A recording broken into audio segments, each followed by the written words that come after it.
Folks, I understand a lot of anger, and I totally get it, because what was done was just completely and utterly ridiculous. But there's one caveat that needs to be understood in all of this. CONMEBOL never, ever, ever do security. If there's one thing they do, they never do security. They never do it. It's simple, because of course the blame goes on them. They don't want any blame. Do you honestly think they want blame? Come on. That's the reason why when they do the bidding, it's the host nation that does it for them, okay? Now, am I saying it's wrong? No, I'm not saying anything. I'm not saying that it's right or wrong. I'm just saying how the way they operate.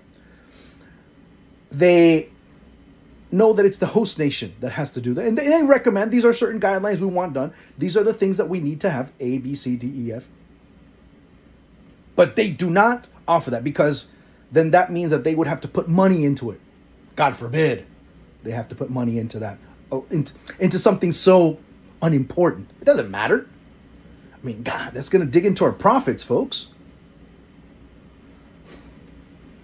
So understand that they don't do security. That's why the city or the government or the organizers locally are the ones that are responsible for it.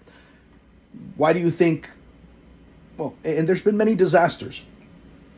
That's why I pointed out. I don't point out because it's a good thing. I don't point out because it sounds practical. I just point out because it clears them of all blame, at least in their eyes.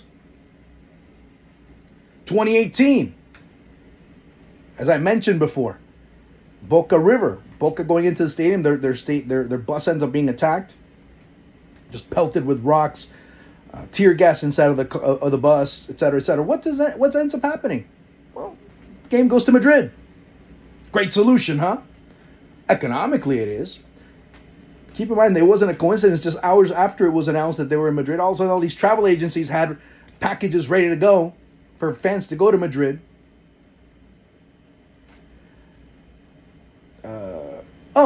I had forgotten. I actually did the match. You have to go to 2022.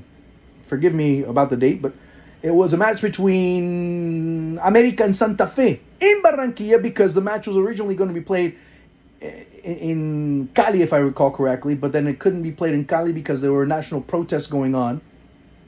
So let's take it from Cali to Barranquilla. Within the same country, the same national protests are going on. Match is being played, empty stadium. What ends up happening? Well, protests outside of the stadium and tear gas continuously ends up going into the stadium. While the players are playing on the pitch, the match was stopped about 7 times. And what ends up happening? Well, folks, show must go on. We got to finish this match. Let's go. Go in, clear your eyes out, come back out and play. Whatever it took. The match was played, mind you. Go to 2023. Boca fans are getting mauled and beaten in the beaches over in Rio. Boca fans are getting beat right outside the Maracanã. You know what CONMEBOL's response was, right? Oh, no. That's on Brazil. Same as happened in Argentina. Oh, that's River's problem. River's in charge of security there. CONMEBOL, no. That's not us. Same thing with the tear gas. Oh, no, that's not us. That's the Colombian government that's in charge of that. Later on that year, Argentina, Brazil at Maracanã. Police come in and start beating up on Argentine fans. Oh, no. That's the Brazilian FA. They're the ones that are in charge of that. So what in your right mind makes you think that they're going to take the blame for this that happened in Copa America? They're not. They never do. They never, ever, ever do. Folks, come on. Got to think a little bit more. I'm giving you examples of what's happened. These are some of the biggest. I'm not talking about the tinier disasters. I'm talking about the bigger ones. The ones that have made headlines worldwide. And they didn't take the blame for it. They're not going to say sorry. CONMEBOL think they're above the law. Because they are above the law in Paraguay.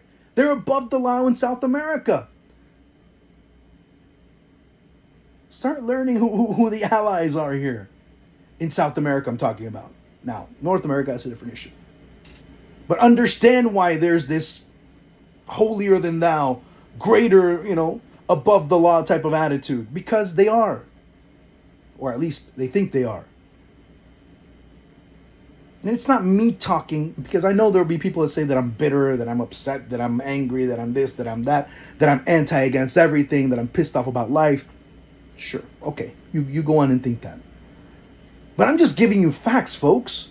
I'm just giving you what is the reality of all this. They've never been in charge, and they never will be responsible. And at the same time, I've never seen a host country ever go and bid for a tournament and say, we're not doing anything. Oh, no, we're not doing absolutely anything for that. No. Nothing of that magnitude, I should say. Something smaller, maybe that's something that can be done. I can't recall that. But something as big as a Copa America, something as big as a World Cup, I've never seen an organization go into a tournament of that ilk. Just ask Brazil, just ask South Africa, how much money they had to pump in out of tax money. And that's another thing that needed to be placed into the creation of infrastructure, into the creation of many things. And FIFA, and I'll add FIFA to this, FIFA and CONMEBOL didn't have to put in a penny. Why do you think they're asking in South Florida, and I did a video of this earlier, as to how much money is being asked to be able to run the World Cup in South Florida or in other parts? Why is taxpayer money being used if it's a private event?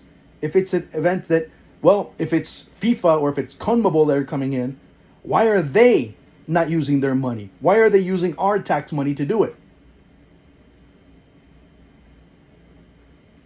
I'm just asking you to think a little bit more.